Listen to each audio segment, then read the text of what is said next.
Oh, rebahan. Oh, berarti sudah bagus rebahan. Tapi kan membantu orang tua. Oke, nah ini kan kalian sekarang sudah setelah liburan kan kalian sekarang menjadi kelas 12. Kelas 11 naik menjadi kelas 12. Berarti harus, karena ini kelas yang paling tua, ya kan, yang paling tua, anaknya yang paling tua kan di kelas 12 nih. Jadi berarti harus menjaga sikap, terus apa ya, menjadi contoh bagi adik-adiknya, karena kalian sudah punya 2 adik, ya kan, 2 tingkat, yaitu kelas 10 dan kelas 11. Dulu kalian juga sudah pernah merasakan menjadi adik tingkat. Nah sekarang menjadi anak yang tertua, ya kan, menjadi kakak kelas. Oke, nah sebelum kita memulai pembelajaran, Bu Puji ingin kita membuat yang namanya kesepakatan kelas. Apa itu kesepakatan kelas? Itu suatu peraturan yang kita sepakati bersama. Kalau seandainya ada yang tidak sepakat, berarti kan kita tidak perlu menerapkan hal tersebut. Nah ini Bu Puji sudah menyiapkan kertas warna-warni. Kalian boleh memilih kertas favorit kalian yang mana. Ini tapi aku cuma 3 warna ya, ada pink, biru, dan kuning. Nah nanti silakan kalian boleh menuliskan peraturan yang ingin kalian terapkan di sekolah kalian, di kelas terutama. Misalkan contohnya, Bu Puji kasih contohnya tidak boleh makan saat pembelajaran atau saat jam pelajaran, atau tidak boleh ngobrol sendiri saat pembelajaran gitu. Karena kan akhirnya kalau ngobrol sendiri bisik-bisik tetangga, temannya, akhirnya yang awalnya mau fokus jadi terganggu nggak? Ya kan, kadang ada yang seperti itu. Terus mungkin bisa jadi tidak boleh tidur di kelas, berarti bolehnya di masjid? Enggak, maksudnya pada saat jam pelajaran tidak boleh tidur misal. Nah menjaga kebersihan kelas dan lain sebagainya. Nah itu aturan-aturan yang nanti akan kalian terapkan di kelas kalian. Nah ini Puji akan membagikan kertas warna-warni. Siapa yang mau membagikan kertas nih? Saya. Oke, silakan Mbak Yuni. Minta tolong ya dibagikan ke teman-temannya.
Selamat pagi Bu Puji.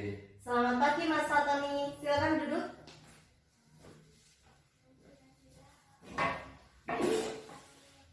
Kamu tahu kenapa Bu Puji memanggil kamu ke sini?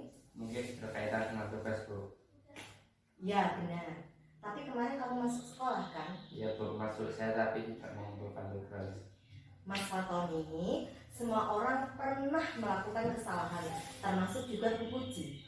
Namun setiap tindakan kita pasti ada alasannya. Kira-kira kenapa Mas Fatoni tidak mengumpulkan tugas kemarin? Saya capek dan ngantuk Bu, karena saya malamnya scroll TikTok hingga sampai jam 12 malam sehingga tidak mengerjakan tugas. Kamu masih ingat nggak dengan keyakinan kelas kita? Masih Bu. Oke, kalau masih ingat, kira-kira yang kamu lakukan itu sudah sesuai belum dengan keyakinan kelas kita? Belum Bu. Keyakinan kelas yang bagian mana? Yang mana Mas? Merasa bertanggung jawab. Nah, ternyata kamu sudah tahu itu.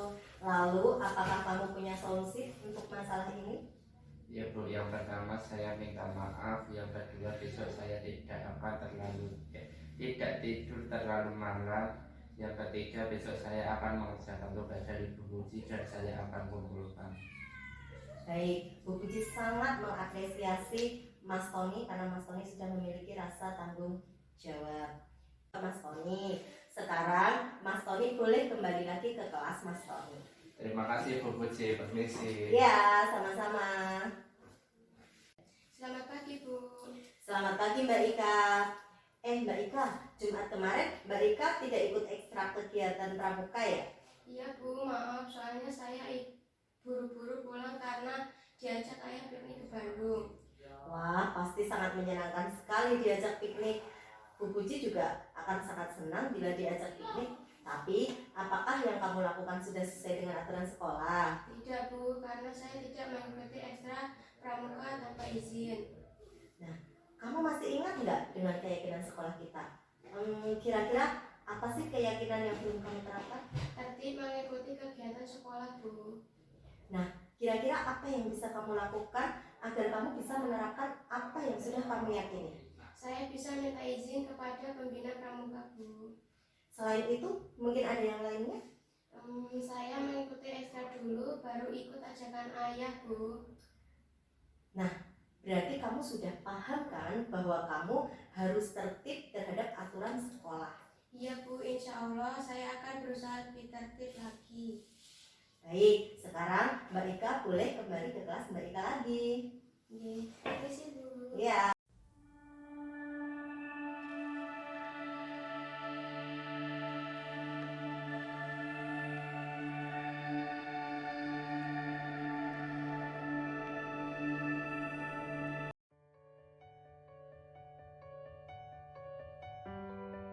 Assalamualaikum warahmatullahi wabarakatuh. Selamat siang Bapak Ibu semuanya. Bagaimana kabarnya hari ini? Masih semangat ya? Luar biasa. Tepuk tangan dulu. Baik, dalam komunitas praktisi sekolah kita yaitu SMK Negeri 1 Musuh. Kali ini akan ada event yang sangat luar biasa. Sebuah event yaitu penyampaian oleh CGP modul 14 pemahaman dan pengalaman penerapan budaya positif di SMK Negeri 1 Musuh, yang pada kesempatan hari ini akan disampaikan oleh seseorang yang sangat luar biasa yang sudah hadir di tengah-tengah kita, guru yang sangat cantik sekali, Bu Puji Sulistionurung. Baik, langsung saja ya kepada Ibu Puji, dipersilakan. Terima kasih Bu Rin. Assalamualaikum warahmatullahi wabarakatuh. Waalaikumsalam. Yang pertama saya mengucapkan terima kasih kepada Bapak Ibu yang telah bersedia untuk berkumpul di ruang guru ini dalam rangka penyampaian modul 1.4 yaitu tentang pemahaman dan pengalaman penerapan budaya positif di SMK Negeri 1 Musuh, yaitu di sekolah kita tercinta ini. Kemudian tidak lupa marilah kita panjatkan puji syukur kehadirat Allah Subhanahu wa taala yang mana berkat limpahan rahmat dan hidayahnya kita semua bisa diberikan kesempatan untuk berkumpul di siang hari ini di ruang guru ini. Kemudian tidak lupa sholawat dan salam marilah kita haturkan kepada junjungan kita Nabi besar Muhammad SAW yang selalu kita nantikan syafaatnya di hari akhir nanti. Oke, berhubung ini sudah siang, langsung saja ya Bapak Ibu, saya akan sedikit sharing sebenarnya. Ini mohon maaf sebelumnya, ini bukan menggurui atau apa, karena jujur saja di sini saya juga masih junior seperti itu. Banyak Bapak Ibu yang sudah senior di sini, ya. Nah, mengingat tentang tadi ya, ada beberapa materi yang ingin saya sampaikan. Yang pertama tentang adanya perubahan paradigma kemudian disiplin positif, motivasi perilaku manusia, kemudian ada kebutuhan dasar manusia, terus posisi kontrol, restitusi, keyakinan kelas, dan juga segitiga restitusi. Nah, yang pertama adanya perubahan paradigma belajar. Nah, ini ada suatu pertanyaan yang sedikit menyentil hati kita, yaitu bagaimana seseorang bisa berubah dari paradigma stimulus respon kepada pendekatan teori kontrol. Nah, sebagai contoh yang udah ada di sini yaitu seperti yang dikatakan oleh Stephen, ya, bila kita ingin membuat kemajuan perlahan, sedikit-sedikit ubahlah sikap atau perilaku Anda. Maka bila kita ingin memperbaiki cara-cara utama kita, maka kita perlu mengubah kerangka acuan kita. Oleh karena itu, ubahlah bagaimana Anda melihat dunia, bagaimana Anda berpikir tentang manusia, ubahlah paradigma Anda. Skema pemahaman dan penjelasan aspek-aspek tentang realitas. Nah, di sini ada sebagai contoh stimulus respon itu adanya realitas atau kebutuhan kita itu sama, tapi teori kontrol itu mengatakan bahwa kebutuhan kita itu berbeda. Kemudian ada semua orang itu melihat hal yang sama, tapi secara teori kontrol itu bahwa setiap orang itu memiliki gambaran yang berbeda. Ini saya rasa tidak perlu saya bacakan semua karena terlalu panjang. Kita lanjut ke disiplin positifnya. Nah, ini yang lebih penting. Nah, ketika kita mendengar kata disiplin, kira-kira apa sih yang terbayang di benak Bapak Ibu semua? Tepat waktu. Iya, melaksanakan kewajiban.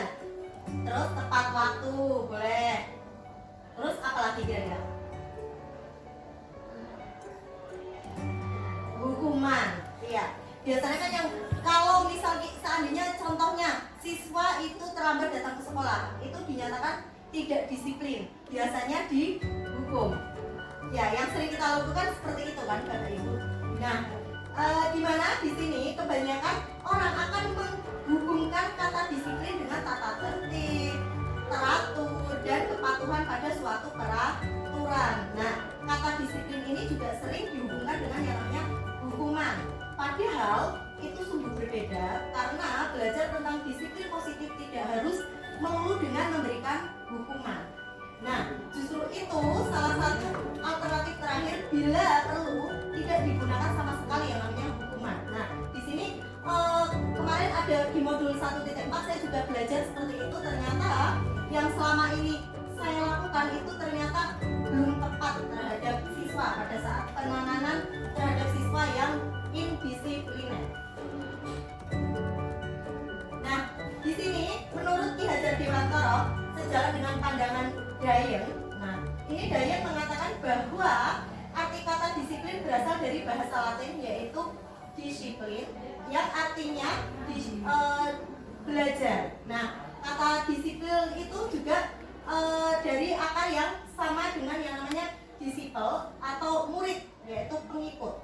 Nah, di sini disiplin juga mempelajari bagaimana cara mengontrol diri dan bagaimana menguasai diri untuk memilih tindakan yang mengacu pada nilai-nilai yang kita hargai agar tercapai tujuan mulia yang diinginkan.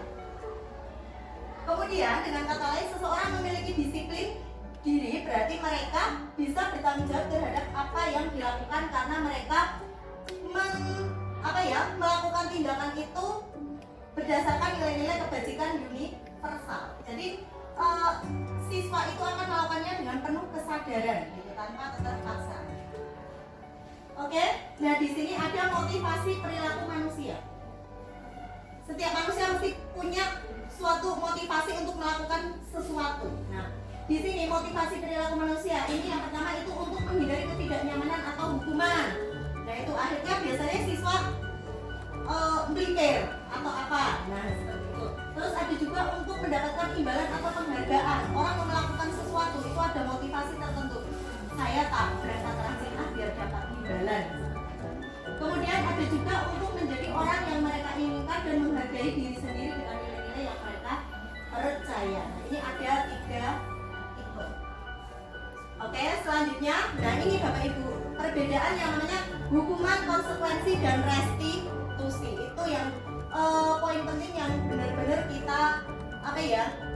yang kemarin benar-benar saya belajar di modul 1.4. Nah ternyata hukuman itu apa sih? Nah hukuman itu sifatnya tidak terencana, tiba-tiba.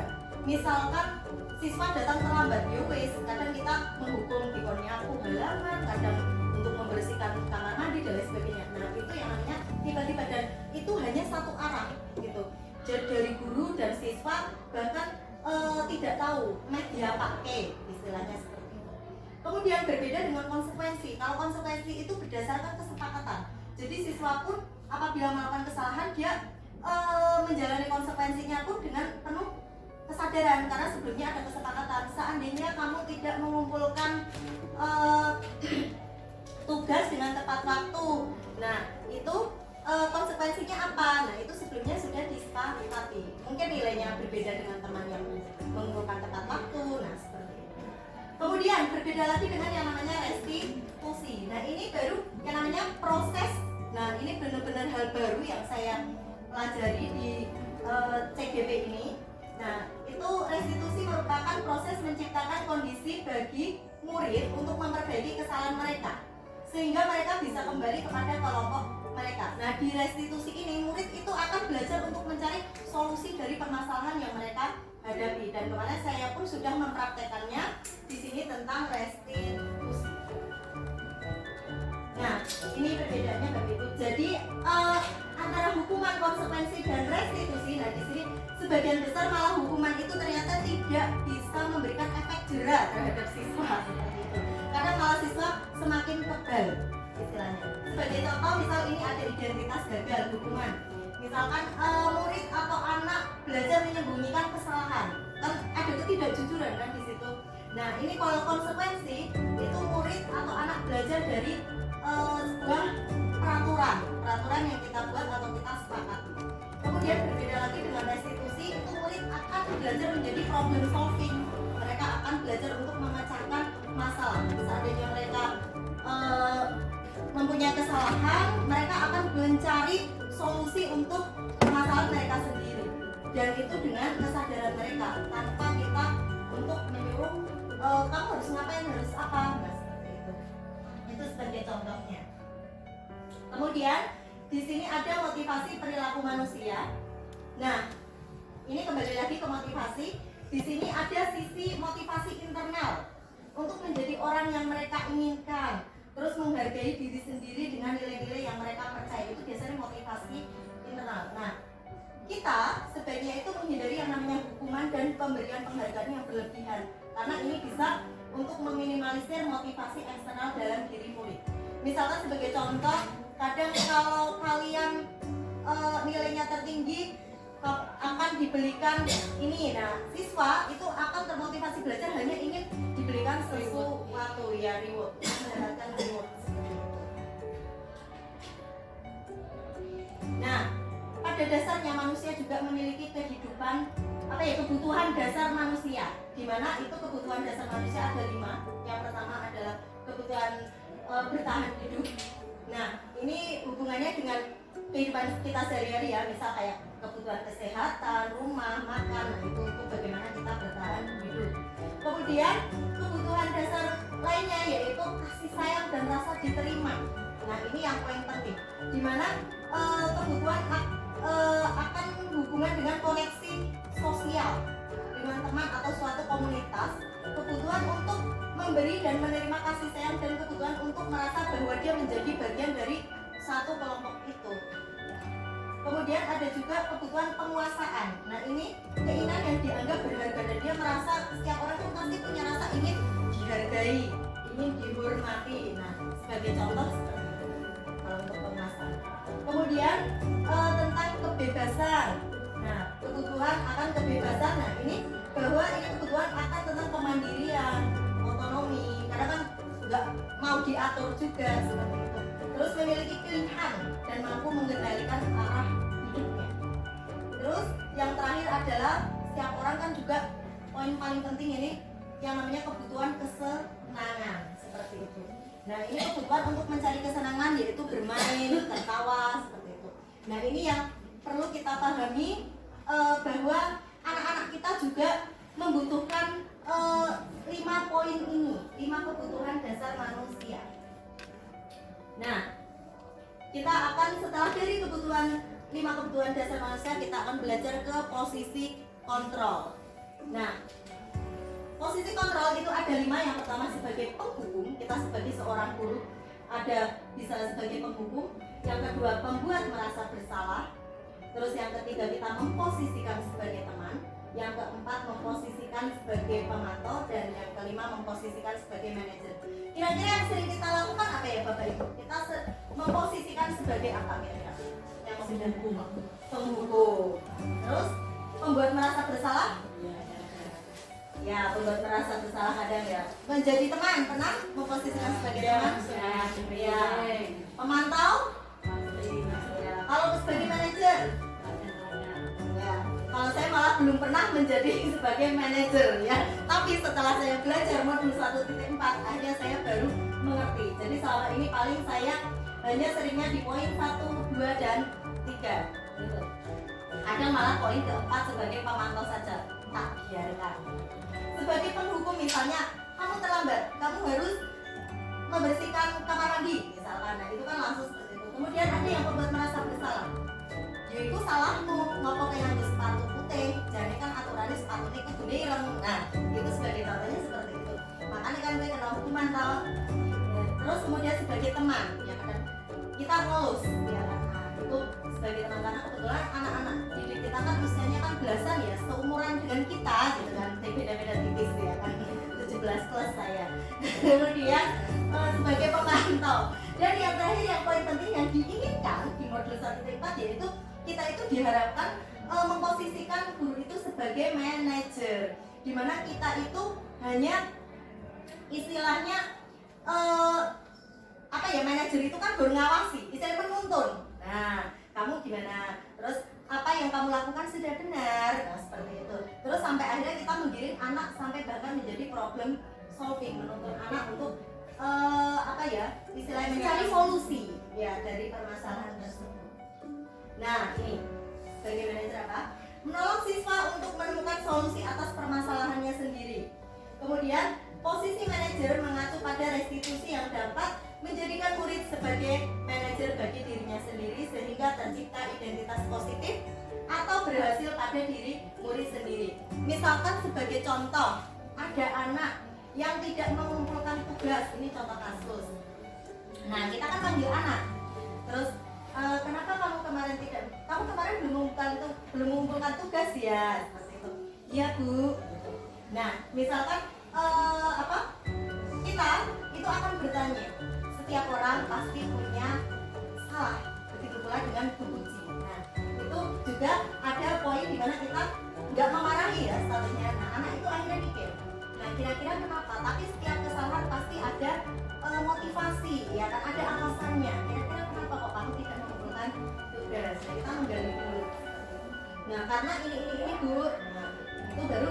Nah, apa kalau seperti itu kira-kira kamu sudah sesuai dengan sudah menjalankan keyakinan kelas kita belum, dengan kesepakatan kelas kita belum? Tidak, Bu. Akhirnya anak pun berpikir, nah terus solusinya apa gitu, masalah itu bisa kita pancing aja, terus anak nanti akan berpikir lagi, saya baik Bu, saya akan mengerjakan tugas dan mengumpulkannya. Itu yang pertama, minta maaf tentunya, terus mengerjakan tugas dan mengumpulkannya. Kemudian anak juga akan saat menyadari hal itu dan melaksanakan hal tersebut dengan baik. Nah, ini keyakinan sekolah atau keyakinan kelas. Keyakinan kelas disepakati antara guru dengan murid yang berupa pernyataan universal yang mudah diingat, dipahami dan diterapkan di lingkungan sekolah. Jadi mungkin Bapak Ibu yang wali-wali di sini kan kita bisa membuat yang namanya keyakinan kelas atau kesepakatan kelas. Kemarin saya pun sudah mempraktekannya di kelas 11 TF2 dan 12 FKK2. Dan anak ternyata antusias sekali. Anak itu senang ya, karena anak-anak itu membuat apa yang mereka sepakati di lingkungan kelas. Dan kita pun merubah menjadi kalimat yang positif. Misalkan pada saat tidak boleh makan saat jam pelajaran. Nah, kata tidak boleh itu kan negatif. Nah, kita rubah. Akhirnya anak pun berpikir kira-kira apa biar ini jadi kalimat positif. Makan saat jam istirahat Bu. Oke, bagus. Terus kita pilih kira-kira nilai kebajikan apa ya yang nilai kebajikan universal apa ya yang hubungannya dengan seperti itu. Anak pun akan berpikir, oh ini tentang keteraturan Bu, atau disiplin Bu, seperti itu. Akhirnya kita pun jadi adanya kesepakatan dan anak pun menjalankan kesepakatan itu dengan penuh kesadaran. Nah, ini yang dinamakan segitiga restitusi yang tadi saya menceritakan bagaimana kita menangani kasus siswa. Nah, ini ada 3 tahap dan ini tahapnya itu tidak boleh dibolak-balik Bapak Ibu. Jadi yang pertama tahapnya adalah validasi menstabilkan identitas dulu. Yang pertama, nah menstabilkan identitas yang saya maksud tadi ini anak. Setiap orang pasti pernah melakukan kesalahan. Begitu dengan Bu Guru. Nah, Bu Puji juga yakin kamu melakukan kesalahan pun pasti ada alasannya. Kira-kira apa alasannya itu? Kita yang namanya contoh menstabilkan identitas. Jadi kita nggak membuat anak merasa tambah bersalah. Terus kemudian yang kedua validasi tindakan yang salah. Contohnya apa? Adakah cara yang efektif untuk mendapatkan apa yang kamu butuhkan? Oh ini yang terakhir ya. Yang kedua ya oke. Validasi tindakan yang salah itu bagaimana caranya? Terus yang ketiga kita menanyakan keyakinan kelas, ya kan? Apakah itu sudah sesuai dengan keyakinan di kelas kita atau keyakinan sekolah kita? Nah, jadi intinya segitiga restitusi itu bertujuan untuk menghasilkan murid yang mandiri, mampu menemukan solusi atas permasalahannya sendiri dan bertanggung jawab atas kesalahannya. Jadi hubungan antara murid dengan siswa kan akhirnya baik-baik saja karena murid gak merasa dihukum, gak merasa dimarahi gitu, gak merasa oh Bu A atau Bu Puji galak seperti itu tidak, ya gak dijudge juga seperti itu. Oke, hanya itu dari saya Bapak Ibu. Mungkin kalau ada pertanyaan atau apa kita bisa sharing. Saya akhiri dulu ya. Wassalamualaikum warahmatullahi wabarakatuh. Monggo Bu Sulis.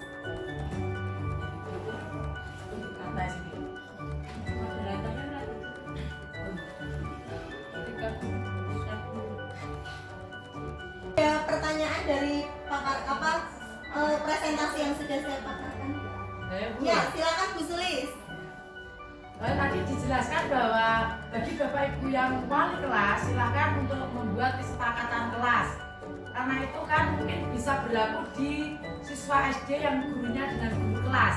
Kalau kita sebagai SMK, siswa yang SMK yang gurunya setiap jam berganti, gurunya guru mapel, apakah kesepakatan kelas yang sudah dibuat wali kelas itu juga langsung bisa dipergunakan ataukah bisa dari guru mapel itu menambah atau bisa membuat yang baru dari kesepakatan kelas di kelas yang diampunya gitu. Ya, baik, terima kasih. Saya langsung jawab aja ya, Bu Sulis.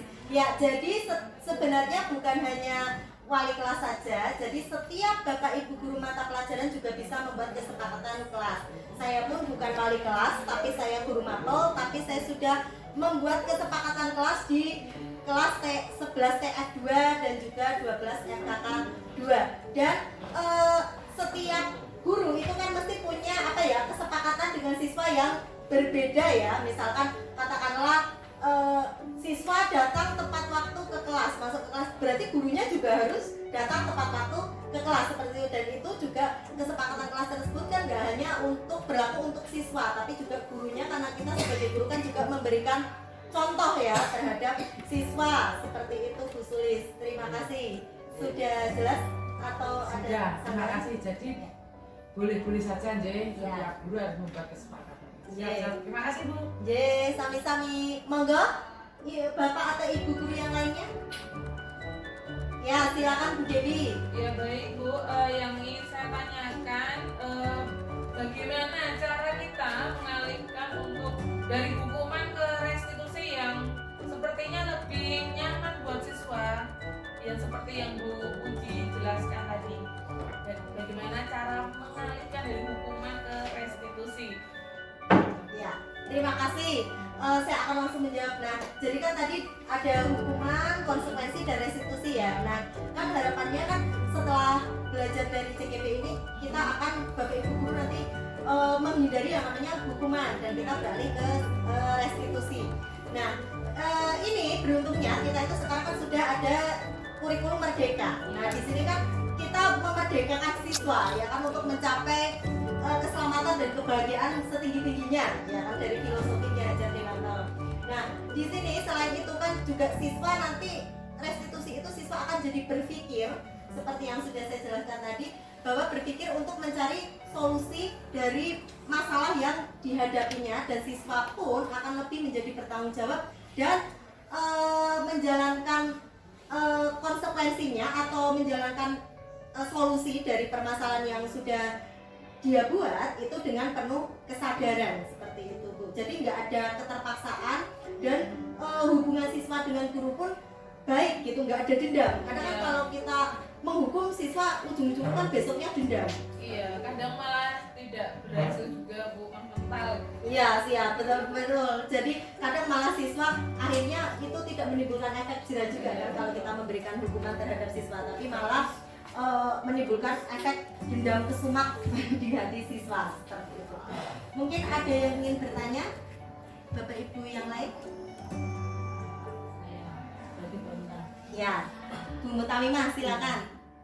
Saya ingin bertanya korelasi antara restitusi dengan kontrol tadi. Saya kurang jelas mengenai restitusi itu kan aplikasinya sedikit banyak sudah tahu. Tapi korelasi antara restitusi dengan kontrol dan aplikasinya ke siswa itu bagaimana? Ini kan pembahasan yang sangat menarik ini. Karena kan kita rata-rata bertindak sebagai jaksa atau hakim yang memutuskan sendiri. Kita tidak pernah mendengar dari sisi terdakwanya. Ini saya kepingin mengerti apa sih korelasi antara restitusi dan kontrol itu. Terima kasih. Selain kita belajar tadi ada hukuman, konsekuensi dan restitusi, kita juga belajar tentang 5 posisi kontrol kita sebagai seorang guru pada saat menghadapi siswa, dan itu sangat erat hubungannya ya. Dimana kan kalau misal kita tadi menggunakan hukuman, berarti kita menempatkan posisi sebagai apa? Penghukum kan? Nah, penghukum, terus pembuat rasa bersalah seperti itu. Nah, ya, terus pemantau juga. Mungkin kalau konsekuensi mungkin bisa kita menempatkan posisi sebagai teman, ya kan? Bisa masuk ke situ karena di situ kan juga apa? Kita sudah ada kesepakatan, ya kan? Kalau kamu tidak mengerjakan tugas atau terlambat mengumpulkan, misalkan, nanti berarti nilainya beda dengan yang mengumpulkan tepat waktu, nah seperti itu. Terus, nah di sini yang diharapkan di modul 1.4 tentang budaya positif itu kita itu sebagai guru bisa memposisikan diri sebagai manajer. Gimana kalau kita manajer itu erat kaitannya dengan dengan segitiga restitusi, dimana kalau kita posisinya sebagai manajer itu kita akan mendorong siswa untuk menemukan solusi dari permasalahannya sendiri, dan itu ada di step-step segitiga restitusi. Nah, di sini posisi manajer juga mengacu ya pada restitusi yang menjadikan murid. Nah, ini sebagai murid pun nanti akan menjadi manajer bagi dirinya sendiri, gitu, sehingga tercipta identitas positif atau berhasil pada murid. Nah, ini segitiga restitusi kan ada stepnya tadi seperti itu. Pertama kita menstabilkan identitas, kemudian validasi tindakan yang salah, dan menanyakan keyakinan. Akhirnya nanti murid akan bisa mencari solusi terhadap permasalahan sendiri. Itu maturnuun. Ada yang lain?